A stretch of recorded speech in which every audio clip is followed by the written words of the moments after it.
Hey guys, so today we're going to talk a little bit about some essential oils that you can incorporate into your day-to-day routine that are actually going to help in a number of ways, but mainly in stress reduction because let's be honest, right now we're all feeling the strains of stress, and it's always nice to have as many options as possible because I I don't know about you, but I personally hate when I really struggling with one specific thing and I'm listening to someone who I'm like, yes, tell me how to fix my issue. And they give me this option and I'm like, oh, I can't do that.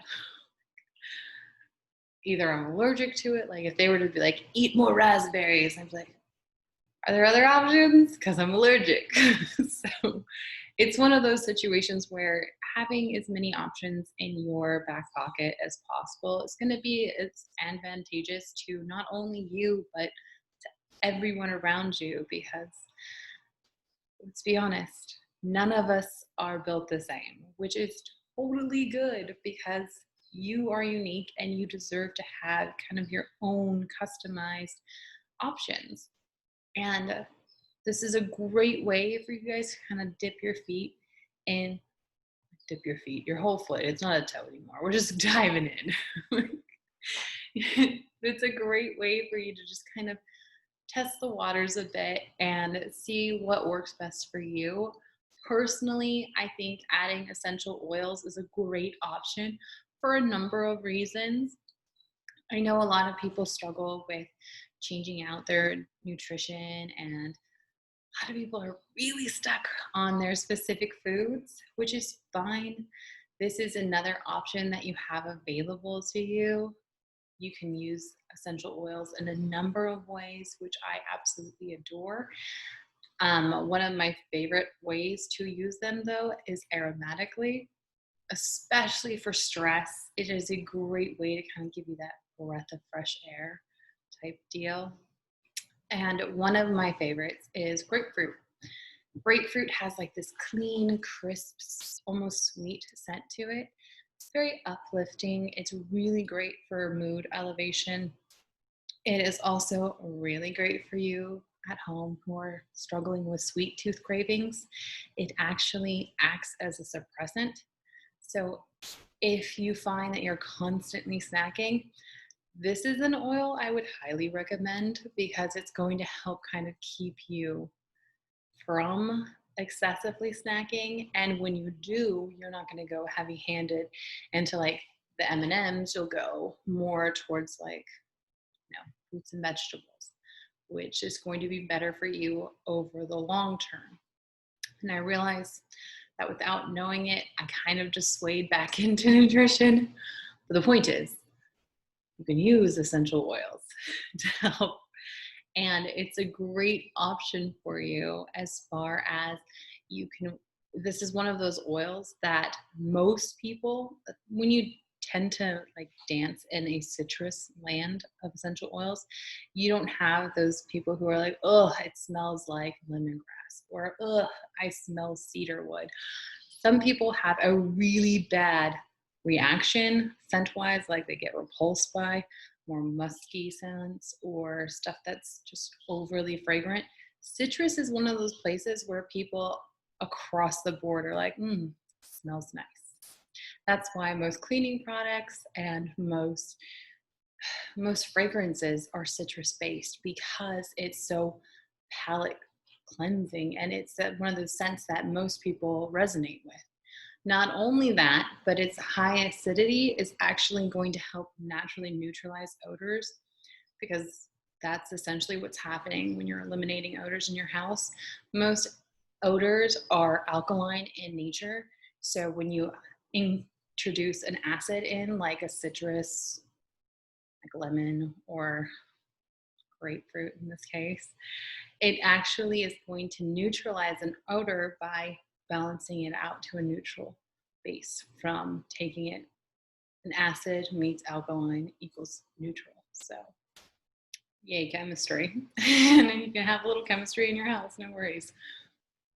But it's really great. I would also suggest taking a look at your manufacturer Make sure on the bottle that it tells you if you can take it internally, because I add it to my water and it is so good. I also like to mix things up because you'll notice after a while when your body's kind of become desensitized to that taste, that it tastes like oil. And you're like, typically speaking, by the way, with any essential oil that I take internally, if I do the same oil repetitively for like a week, I can start to taste like oil. And that's how I know like I need to switch the flavors. So it's a great way for you to kind of like gauge where your body needs. That's essentially when it's telling you, okay, we can move on to the next one. That's totally fine. I like listening to my body. It is going to put me in the best possible scenario for success because what? It needs me to survive. So it's pretty selfish in that regard that it needs to have me be its sole provider. So you just want to make sure that you are listening to your body when it talks to you. And a great option for stress, whether you take it internally, make sure again that it's on the bottle that you can take it internally, whether you wear it topically. If you are applying it topically, make sure that you are taking precautions. Any citrus oil is going to have photosensitivity, and it can actually put you at a higher risk of getting like sunburns. So you want to make sure that you are avoiding natural light if you have it on your skin, at least for like a couple of hours or so until it's absorbed into your body. And then you should be fine. And whenever you're applying any essential oil topically, make sure, I cannot stress this enough, make sure you're diluting it because you don't want to have it directly to your skin. Not only does it have kind of like this dispersal rate where it kind of evaporates on your skin and you're not actually getting any of the benefits, you'll want to keep it from preventing, like, you want to prevent it from burning your skin.